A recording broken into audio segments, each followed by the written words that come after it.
Hey everyone, welcome back to my channel. Today we are setting up my 10-year journal. I know, I fear I may be a little delulu thinking that I can use this journal every day for the full 10 years, but I'm hopeful. I've been journaling almost every day for 19 years, so I think I'll be okay. I'll show you how a daily entry will look like later on, but for now I'm just deciding on the stationery items I'll be using for the cover page. All of the items I'll be using in this video will be linked in the description box below. When I first got this notebook, I had the idea of using it as a 5-year journal, but when I was sketching out what the daily layout would look like, I realized one entry would be 8 lines, and I just don't think I would feel motivated long term to fill in such a large space.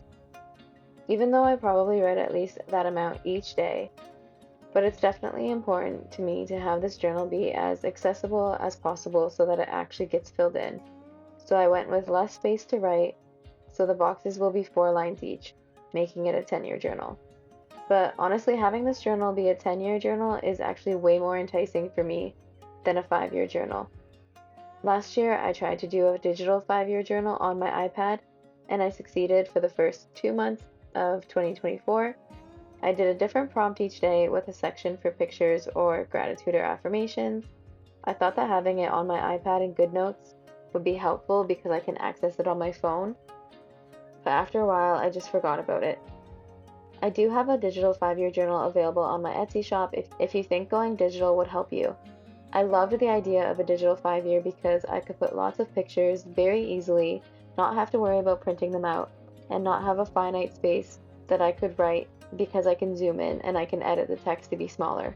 But I'm switching to a physical journal for this, with the hopes that having something that's actually tangible will be my reminder, especially if I keep it near my egg chair, which is where I do my evening journaling.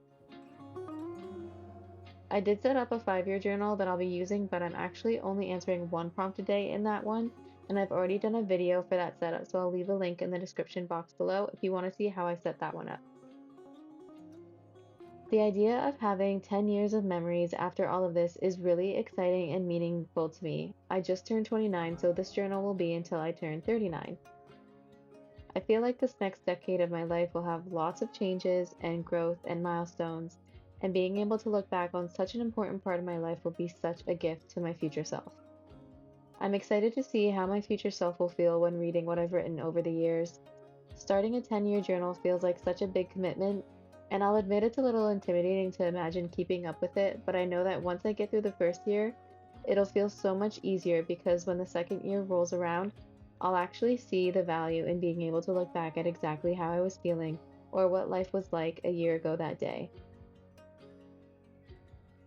I can see myself flipping back to these pages and seeing how far I've come and how my life has changed and how my goals have evolved and how what I want evolves, or how the little things that I worried about turned out to be maybe even better than I expected.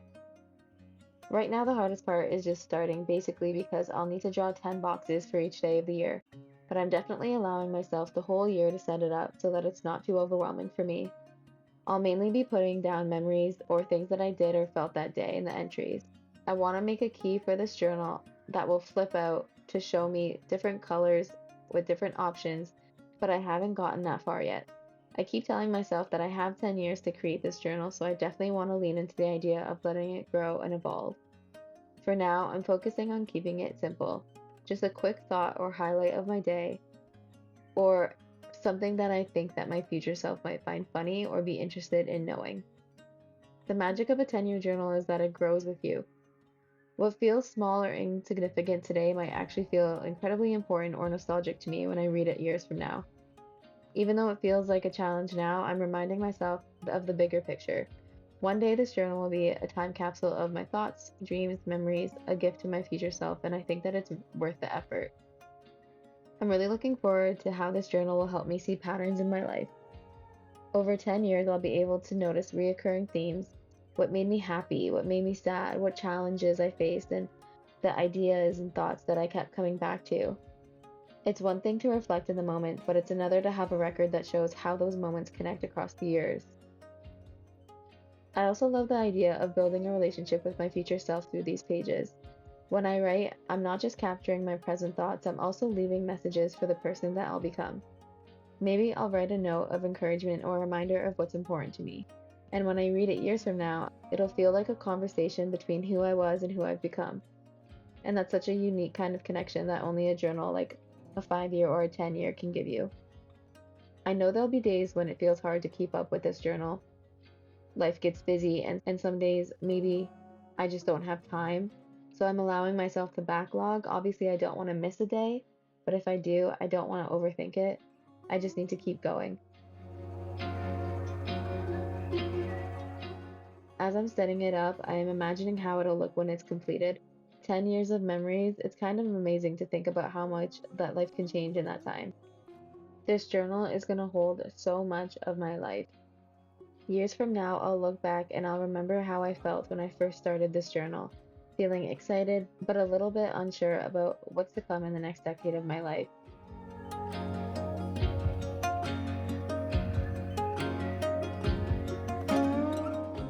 I hope this journal will bring me peace and help me connect with past versions of myself.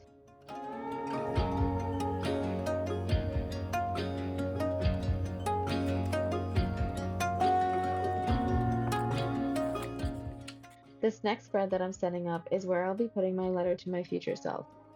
I wrote this letter on January 1st, 2025, and I won't be opening it until December 31st, 2034, 10 years from now. Just thinking about that is insane. It feels so surreal to imagine the person I'll be at the end of this journal. Reading 29-year-old me's thoughts and feelings will be an opportunity to reflect and connect with different versions of myself. I played around with the idea of writing a letter to myself every year, and I still might do that, but I'm not sure. Like I said, I want this journal to evolve, and I'm sure I'll write more letters to myself over the next 10 years, but maybe I will keep those in the back pocket of this journal, but I haven't decided. When I sat down to write this letter, I was thinking about what future me could possibly be going through. I wanted to be compassionate and uplifting just in case I might be going through a hard time when I read it. I also didn't want to make the letter too much about what I want to accomplish, just in case things haven't happened exactly the way I wanted them to. I don't want to make myself feel shame or pressure or like I'm behind in life, so I was mindful of that when I was writing the letter. I also want my 39-year-old self to feel like motivated and inspired while reading it, so I'll put some things in the letter that I felt like might make me feel that way. I also asked myself, what do I want my future self to remember? What advice would I want her to hear from me, knowing where I am right now? I included reflections on what's most important to me today, the things that I value most, the things that I'm currently stressing about, and the lessons I'm learning. But mainly, I wanted to tell my future self that I love her even though I don't know her, and that she knows more than she thinks she does, and that she's capable of more than she thinks she is. I wanted her to know that out of all the goals that I want to accomplish in the next decade, I just want to be able to say that I'm proud of myself no matter what, and that I hope I'm still prioritizing my own joy and protecting my peace. It was such a powerful exercise to think about where I might be 10 years from now. Will I have achieved the goals that I'm working towards? Will I look back on the things I'm worrying about right now and laugh about how small they are? Writing this letter was a way of connecting with my future self and reminding her of how far she's come.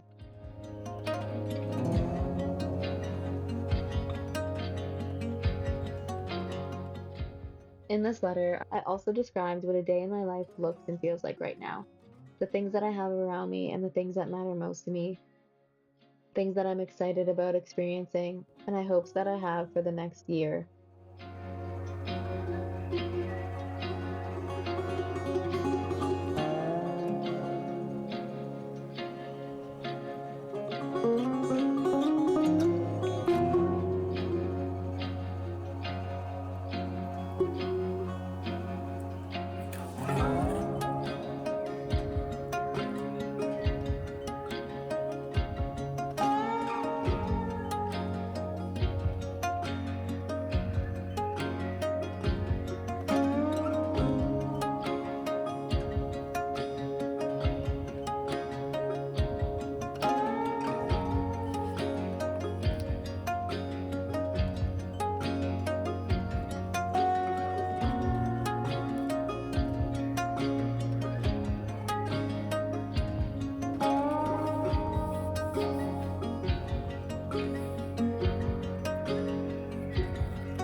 This next spread I'm going to be making is for my word of the year.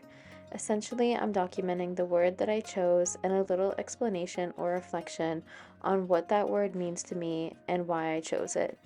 So I'll do this at the start of the year for every year. So here I am drawing 10 boxes, which are all 8 boxes in height. It'll be interesting to see what words meant the most for me for each year and how these words evolve and reflect the different stages of my life. It's a way to capture the energy or mindset that I want to embody each year and to see how those intentions align with what I want for myself in a big picture way.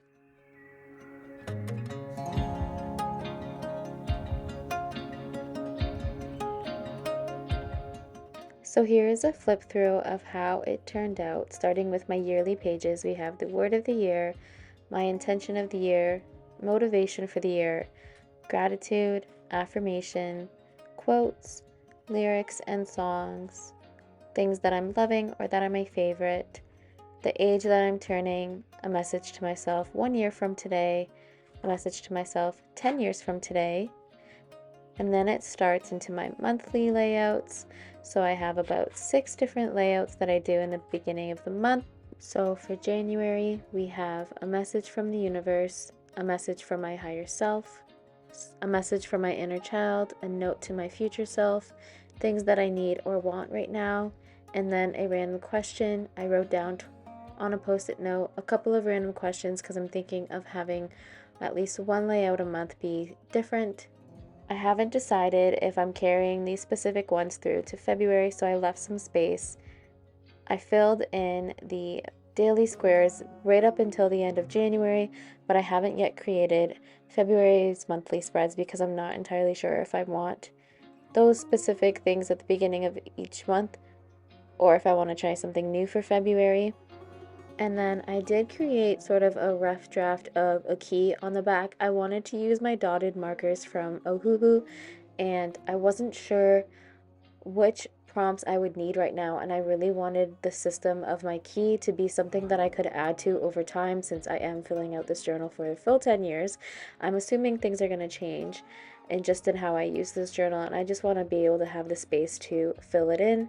So I have a flip out here, and I have a card where I just basically wrote down the numbers 1 to 10 and dotted them for each color, but then I also made some space at the back so if I do get more things that I want to add, I can do so. But thank you guys so much for watching. That's it for today's video. Let me know if you think I'm crazy doing a 10-year journal or if you think that this is something that you actually might try. I personally love it and I cannot wait to use it. I can't wait to see how my life changes over the next few years. Thank you guys so much for watching. Bye!